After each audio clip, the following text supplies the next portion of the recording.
नरेंद्र मोदी आज राजस्थान पहुंचे, जहां पर उन्होंने मानगढ़ की गौरव गाथा कार्यक्रम में हिस्सा लिया। पीएम मोदी ने इस दौरान देश को संबोधित करते हुए क्या कुछ कहा, ये आपको सुनवाते हैं। समाज के इसने प्रकृति से लेकर पर्यावरण तक, संस्कृति से लेकर परंपराओं तक भारत के चरित्र को सहेजा और संजोया है। आज समय है कि देश इस ऋण के लिए, इस योगदान के लिए आदिवासी समाज की सेवा कर उनका धन्यवाद करे। बीते 8 वर्षों से यही भावना हमारे प्रयासों को ऊर्जा देती रही है।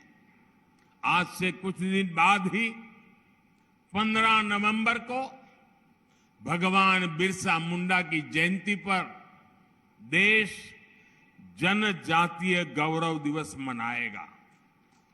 आदिवासी समाज के अतीत और इतिहास को जन जन तक पहुंचाने के लिए आज देश भर में आदिवासी स्वतंत्रता सेनानियों को समर्पित विशेष म्यूजियम बनाए जा रहे हैं। जिस भव्य विरासत से हमारी पीढ़ियां वंचित रह रही थी, वो अब उनके चिंतन का, उनकी सोच का और उनकी प्रेरणाओं का हिस्सा बनेगी। भाइयों बहनों, देश में वहीं केंद्रीय गृह मंत्री अमित शाह हिमाचल पहुंचे, जहां पर उन्होंने चंबा में गृह मंत्री अमित शाह ने जनता को संबोधित किया। आइए सुनवाते हैं उन्होंने क्या कुछ कहा है। अभी मैं दिल्ली एम्स में गया था। वहां मैंने पूछा कि भाई देश में सबसे अच्छे एम्स कहां पर है, तो उन्होंने कहा दोनों पहाड़ पर है। मुझे आश्चर्य लगा। मैंने बोला दिल्ली से भी अच्छे हैं? कि हाँ जी, दिल्ली से भी अच्छे हैं।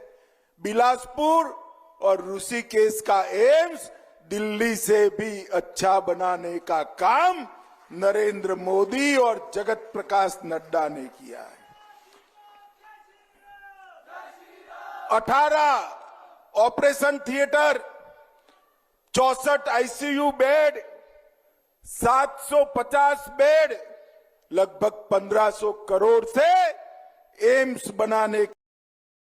मनी लॉन्ड्रिंग केस में जेल में बंद महाठग सुकेश चंद्रशेखर ने दिल्ली के उपराज्यपाल विनय कुमार सक्सेना को चिट्ठी लिखकर आम आदमी पार्टी के नेता सत्येंद्र जैन पर गंभीर आरोप लगाए। सुकेश चंद्रशेखर ने एलजी को लिखी चिट्ठी में दावा किया है कि उसने आप नेता को 10 करोड़ रुपए बतौर प्रोटेक्शन मनी दिए और दक्षिण भारत में आप आदमी पार्टी में एक अहम पद के लिए पार्टी को 50 करोड़ रुपए का चंदा दिया था। मामले को लेकर बीजेपी आम आदमी पार्टी पर हमलावर हो गई है। बीजेपी नेता संबित पात्रा ने ट्वीट किया, ये बड़ा मामला है। सुकेश चंद्रशेखर ने आपके मंत्री सत्येंद्र जैन, जो कि अभी जेल में है, उसको प्रोटेक्शन मनी दिया था। पार्टी को भी करीब 50 करोड़ रुपए दिए गए थे। कोई संदेह नहीं है कि आम आदमी पार्टी को कट्टर करप्शन पार्टी क्यों ना कहा जाए।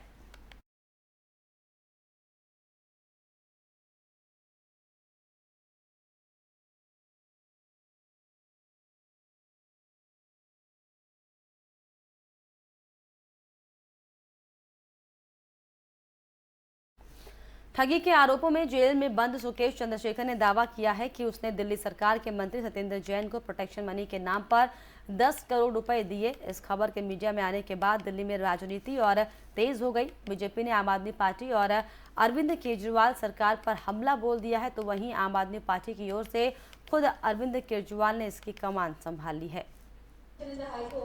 मैंने पढ़ा, आपके चैनलों पे भी देखा, पंजाब चुनाव के पहले ये लोग कुमार विश्वास को लेके आए थे। भारतीय जनता पार्टी ने जब देखा था कि पंजाब चुनाव वो हार रहे हैं, तो कुमार विश्वास के कंधे पे बंदूक रख के चलाई।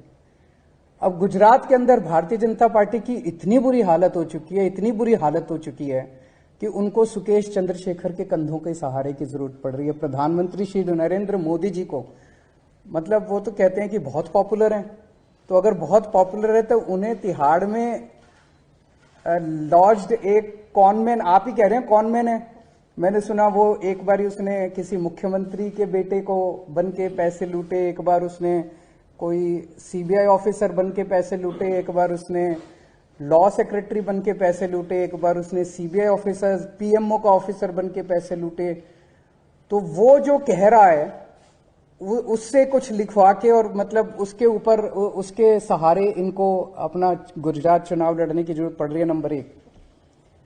नंबर 2, परसों मोरबी हादसा होता है, कल 24 घंटे सारे टीवी चैनल्स मोरबी का मुद्दा उठाते हैं और आज अचानक टीवी चैनल से मोरबी गायब हो गया और सुकेश चंद्रशेखर के आरोप जो हैं वो आ जाते हैं। तो लगता नहीं कि मोरबी से ध्यान भटकाने के लिए ये एक कंप्लीटली फिक्टिशियस, कंप्लीटली फर्जी स्टोरी एक प्लांट की गई है और सारे चैनल अब बस सुकेश चंद्रशेखर और सत्येंद्र जैन की बात कर रहे हैं। और उसने यह चिट्ठी अपने हैंडराइटिंग में लिखा है और इस चिट्ठी में वो लिखता है, ये एलजी को लिखा है इन्होंने, और सब्जेक्ट है complaint of threat and pressure from Satyendra Jain.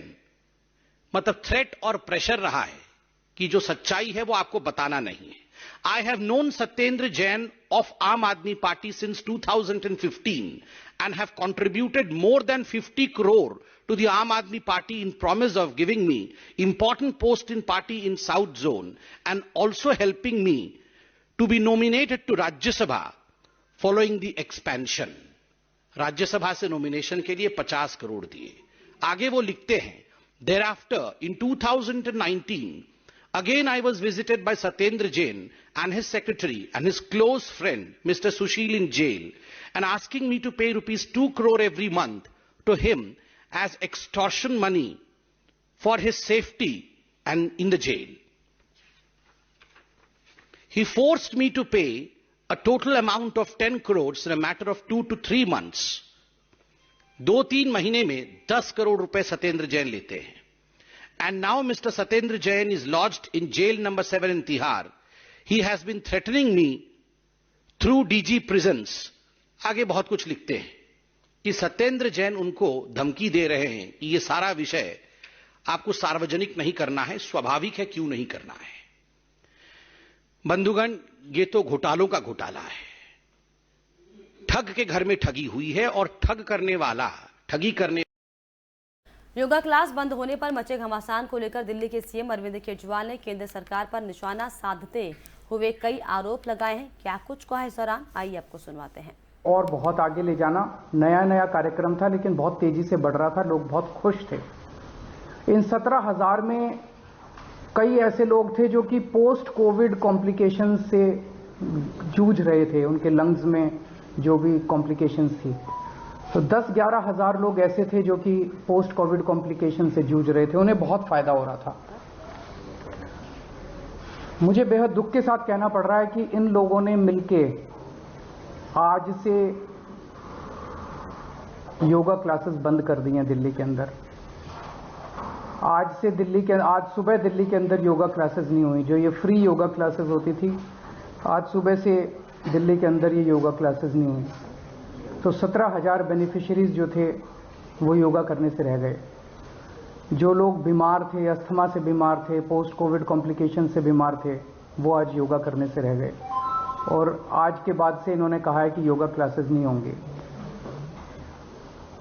ये बहुत ही दुख की बात है, बेहद दुख की बात है। योगा कौन बंद करता है?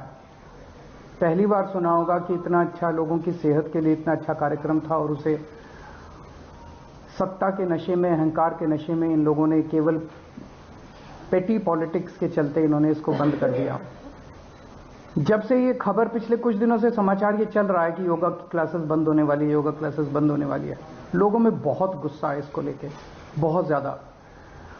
और आज जब अखबारों में छपा कि ये योगा क्लासेस बंद होने वाली हैं, मेरे पास कई टीचर्स के फोन आए जो टीचर्स ये क्लासेस लेते हैं।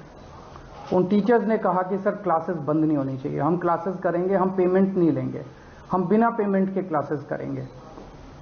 मेरे पास देश भर से कई लोगों के फोन आए कि सर हम डोनेशन देंगे, हम क्लासेस, जो टीचर्स हैं उनकी तनख्वाह हम देंगे, पर आप क्लासेस मत रोकिएगा, योगा क्लासेस मत रोकिएगा। जिस किस्म से, जिस तरह से लोगों का समर्थन मिल रहा है इस पूरे योगा के प्रोग्राम को, मैं आज ये ऐलान करना चाहता हूं कि योगा क्लासेस बंद नहीं होंगी, योगा बंद नहीं होगा। ये लोग अपने सत्ता के अहंकार में कानून का दुरुपयोग करके, अफसरों को डरा धमका के एडमिनिस्ट्रेशन का गलत दुरुपयोग करके ये चाहे सरकार का समर्थन वापस ले लें, लेकिन दिल्ली के 2 करोड़ लोग मिलके कानून का दुरुपयोग करके अफसरों को डरा धमका के एडमिनिस्ट्रेशन का गलत दुरुपयोग करके ये चाहे सरकार का समर्थन वापस ले लें, लेकिन दिल्ली के 2 करोड़ लोग मिलके इन योगा क्लासेस को करवाएंगे। ये योगा क्लासेस जारी रहेंगी। मेरी सभी टीचर्स से अपील है कि आप योगा क्लासेस में कल से जाइए, आप योगा क्लासेस लीजिए। मुझे अगर घर घर जाके भीख भी मांगनी पड़ेगी कटोरा लेके, मैं खुद जाके भीख मांगूंगा लोगों से और आपकी पेमेंट करूंगा। जो भी आपके चार्जेस हैं वो मैं चार्जेस दूंगा और योगा क्लासेस होंगी। योगा क्लासेस को रोका नहीं जाएगा। हमारा मकसद है 17,000 नहीं, 17,000 तो बिगिनिंग है, 17 लाख लोगों को और अंत पंत में 2 करोड़ दिल्ली के लोगों को योगा सिखाएंगे हम। और हम देखते हैं कि कैसे रोकते हैं ये लोग। ये लोग अपनी सत्ता का दुरुपयोग करके रोकेंगे तो दिल्ली की जनता जो है वो इसका जवाब देगी। और अभी तो दिल्ली में शुरू हुई है। मेरी भगवंत मान साहब से जो पंजाब के मुख्यमंत्री हैं उनसे भी बात हुई है। पंजाब के अंदर भी हम पंजाब के 3 करोड़ लोगों को योगा सिखाएंगे। गुजरात में हमारी सरकार बनेगी, गुजरात में भी हम लोगों को फ्री में योगा सिखाएंगे, सब लोगों को योगा सिखाएंगे। और मुझे पूरा यकीन है एक दिन ऐसा आएगा जब देश के 130 करोड़ लोगों को हम लोग फ्री में योगा सिखाएंगे। इनके पास सत्ता है और सत्ता का अहंकार है, उस सत्ता का दुरुपयोग कर रहे हैं। हमारे पास दिल्ली के 2 करोड़ लोग हैं और उन 2 करोड़ लोगों का साथ है। कहते हैं ना कि मारने वाले से बचाने वाला ज्यादा ताकतवर होता है, ज्यादा अच्छा होता है। वैसे ही काम रोकने वाले से काम करने वाला ज्यादा अच्छा होता है। ये लोग सोचते हैं कि ये इतने पावरफुल हो गए हैं, इतने पावरफुल हो गए हैं कि इस देश को रोक सकते हैं, लेकिन अब देश रुकेगा नहीं। लोगों ने ठान लिया कि अब देश रुकेगा नहीं। पिछले कई महीनों से हम लोग देख रहे हैं। और इसी के साथ इस बुलेटिन में फिलहाल इतना ही। देश और दुनिया की तमाम खबरों के लिए आप देखते रहिए FM न्यूज़। नमस्कार।